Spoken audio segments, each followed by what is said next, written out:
Good day, folks. This is Greg Judy at Green Pastures Farm. Today we're turning the bulls into this field of Eastern Gamma, which was an old CRP field. And it's got red clover in it, it's got Lespedeze in it, it's just got everything in it. Before we did this, this is in CRP for 20 years.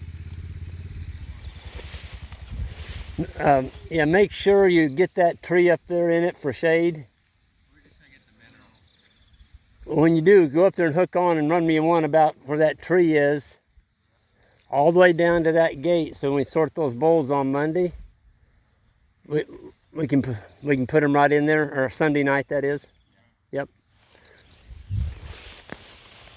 The boys are going up to get the mineral for the bulls. So what we did is this bottom has, see this back one, I think it was 9 acres, right at 9, and you can hardly see the bulls in there. We stripped it out, so we've got one wire starting right there at the gate. We just opened that gate right there. You can see the wire laying on, that's a tape gate, and we love tape gates or poly rope gates.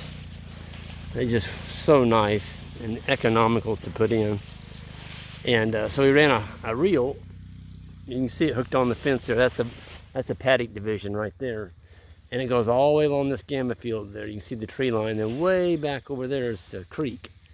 And that's where the bulls are headed right now. We gave them a long, narrow rectangle all the way to the creek. And there's a riffle flowing in that today. So we got really nice fresh water being distributed down through there. And then the bulls can come all the way back in here, clear around that corner. So they've got, let's see, there's 50, 54, there's 58 head in here. And we banded a bunch of these the other day. So now only, or less than half of them are bulls. But we picked out the very best, and then we clamped the rest of them to make steers out of. And we used the cow crate bander, which is just an awesome tool. Just make sure you give them their tetanus shot, 5 cc's, when you band them, because that is a lot of meat underneath there. And we like to leave the testicles on until they're a year of age, and that way we get to use the testosterone, the natural testosterone, to put weight on. And yeah, it was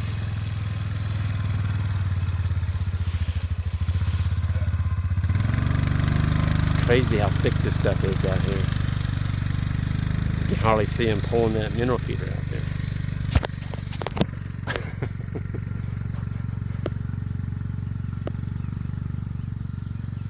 Funny, some of the bulls went that way, and just a handful of them are going this way. But they are really happy to be in this field. There is so much lush grass in here. I mean, look at this Eastern Gamma. It's a member of the corn family. The Gamma is. There's a close-up, of course, of the seed head. Just a beautiful seed head. But look what's coming in underneath the Gamma down here. Huh. That's Korean Lespedeze. Korean Lespedeze.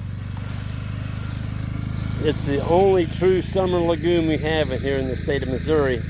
And we've got a lot of this, I call it wild soybean. It's not. It's stick tight, beggar's lice. That's what that is. It is a legume, and the cattle and the sheep just adore it. They'll take the tips off every one of those plants. And the hunters always complain about it in the fall because it sticks to your hunting clothes. Those little diamond shaped deals, that's stick tight. But it's actually a quite good forage to have in your mix for ruminants. There's the bulls are already fertilizing as they came in. But see, this is how you put carbon on the land, folks. This is how you put carbon down. And somebody said the other day, well, why don't you just burn it? That's putting carbon in the soil. Well, I'm sorry. If you burn this, you're gonna go broke. When you burn your land off, you don't have anything left to graze, number one. Number two, you got bare soil, and now you get rain like what we've had. All your soil ends up on your neighbor. Number three, you've killed all soil life. You hear that? You killed all soil life. The top 3 inches of your soil. You light that on fire in the fall, it's gonna get hot. And it's just gonna scorch this ground. My neighbor did it. And this place looks like a nuclear bomb hit it.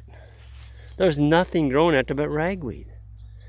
Nuked it, put a match to it, burned it. Oh yeah, fire is a tool, but use it sparingly. The only time I'd use fire is if I leased a farm and it had 40,000 little cedars on it about 6 to 8 inches tall and broom sedge. I'd probably be really tempted to put a match on that one time, because it would absolutely eat up those cedars. They'd be done. But after that, no more burning for me. I'd use grazing, because here, folks, we can use animals to trample this stuff on the ground like we are doing right here. And when you trample this stuff on the ground, now you can make a living. You can't make a living throwing a match and burning everything.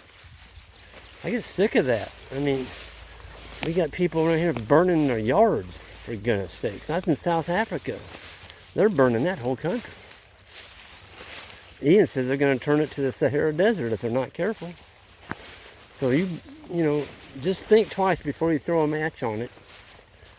Put animals on it, trample it, put the carbon on top of the ground into the soil where it belongs with ruminant animals, and you have something to sell at the end of the year. You've got some meat here. You throw a match on it, you don't have anything to sell. You don't have anything growing but ragweed. So don't do that.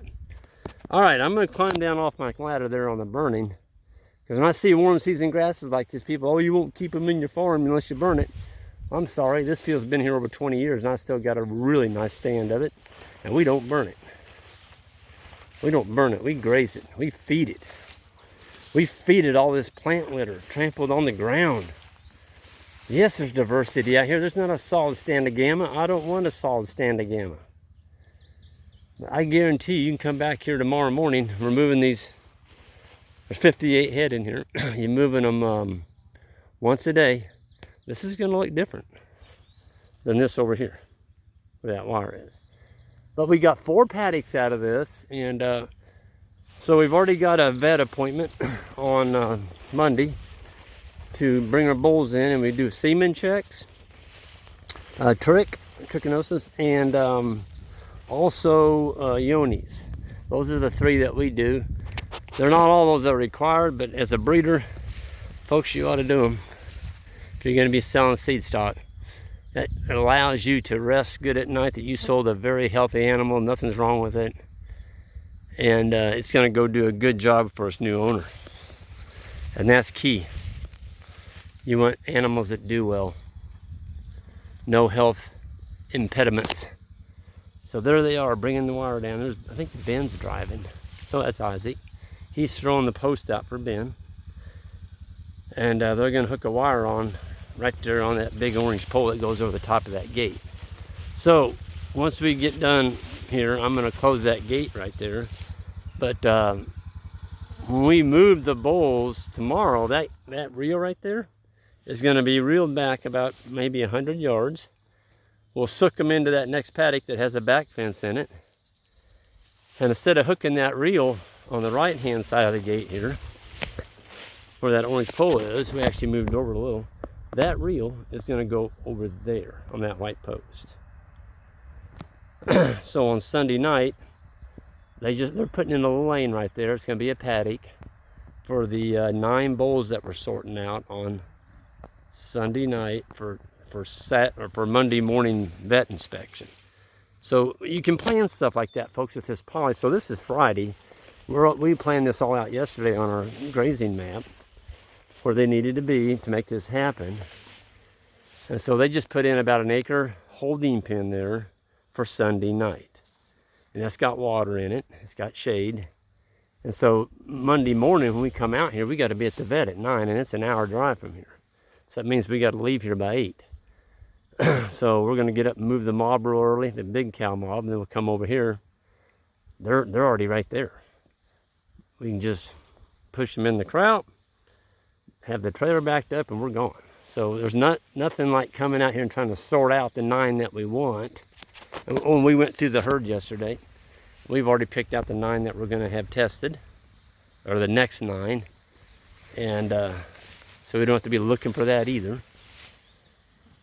But look how gentle those are bulls. Some of them are steers now, but somebody asked the other day, why aren't those bulls trying to kill you? Well, folks, we don't keep animals like that. You shouldn't either. If you have an animal that looks at you sideways like you're a booger, you ought to get rid of that animal. Because all he is stupid. He's high-headed, and that animal is going to pass that on to his offspring. And then you use that bull on your cows or your heifers, you're going to have a whole herd of goofy animals that try and kill you. Ben and Isaac, I want you to come over here a minute, if you would, if you don't mind. Yep. I'll start with Ben. Ben, what did you all think of that banding the other day?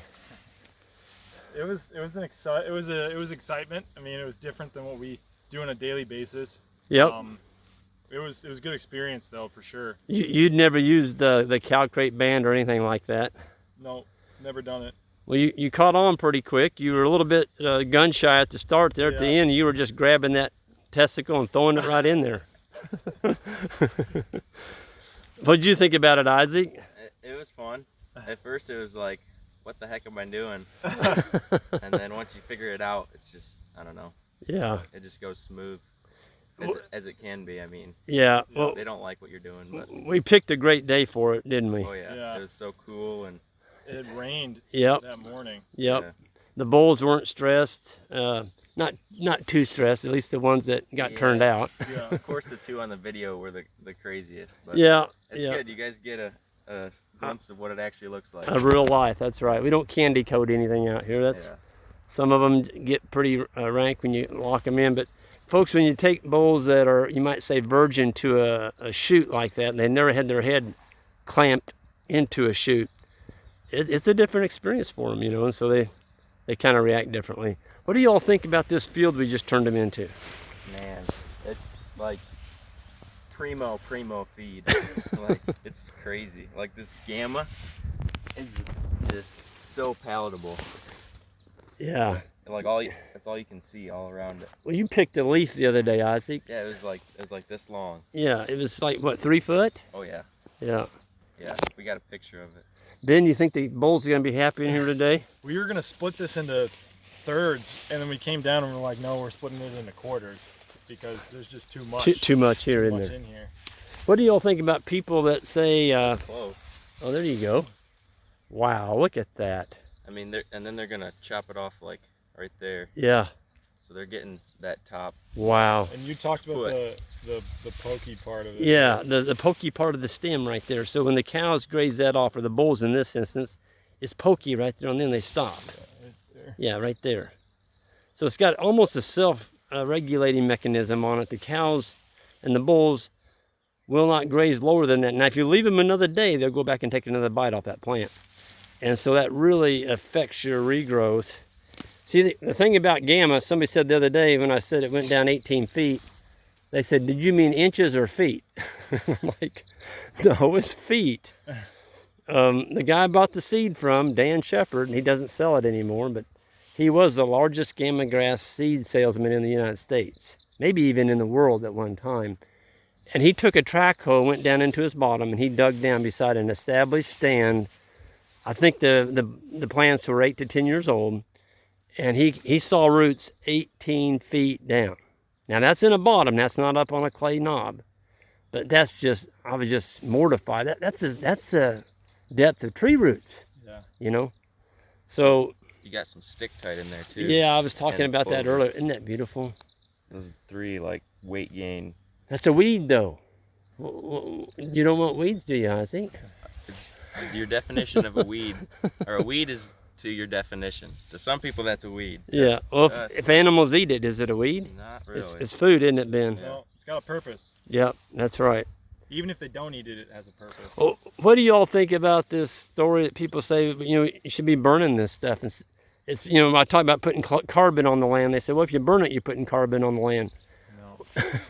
You're putting carbon in the atmosphere. Yeah, a lot more in the atmosphere. and you're just nuking the soil microbes. Yeah. Absolutely. done. Do you think it's going to get hot in here if we throw a fire on this fall? Oh yeah. Oh man. It's going to be like So much forage. it's going to look like a stadium ball-like field down here. That's how bright it'll be. 12-foot flames. Yeah. You know why I know that? You did it. I did it. I did it. And it cooked my fence. It took all the galvanizing off all the fence all the way around the field. Ruined the high tensile wire, burnt off some of the posts. Folks, don't get married to the match. I'm going to leave that item right there. It's crazy, all these gamma seed heads. Yep. Look at every single one of them. They're all been, I don't know if that's the birds that are taking them off. I bet you, yeah, I bet you every $1 it single is. one of them. Yep. Where do you think they're pooping them at? All over the farm. Well, we found some way up on the top of that hill. Yep. And it's never been seeded up there. Yeah. Other than by birds. Nothing but birds. Yep. Well, I'm excited to see what this looks like in the morning. And with that, folks, we're going to sign off. You all new to the channel, hit that subscribe button on the way out and that like. I'd appreciate it. And we'll see you all down the road.